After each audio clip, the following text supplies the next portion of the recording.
দেখো ইটালির রাস্তাঘাটে চেরি ফল, এই যে দেখো কত ধরে রয়েছে, এই যে দেখো, এই যে দেখো, দেখছো? আর বাংলাদেশে মানুষ পাচ্ছে না, আর এখানে মানুষ খাচ্ছে না। এই যে দেখো কি অবস্থা।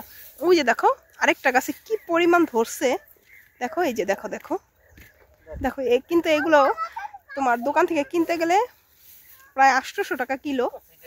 আর এখানে দেখো কত ধরে রয়েছে। এগুলো কিন্তু কেউ খাবে না, এভাবে পরে পরে নষ্ট হবে। দেখো, তো আমরা আজকে ঘুরতে এসেছি, তো দেখলাম, তো আমিও দুই একটা ছিঁড়বো, দেখি কেমন খেতে। এই যে দেখছো, একটা খেয়ে দেখি কেমন। দেখো কত পরিমাণ হয়েছে।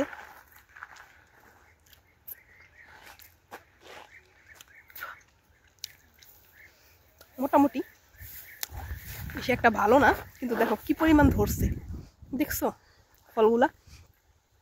যারা যারা চেরি ফল খেতে চাও ইটালিতে চলে আসো। সবাই ভালো থেকো, আল্লাহ হাফেজ। আর ভিডিওটা ভালো লাগলে অবশ্যই একটা সাবস্ক্রাইব করে দিও।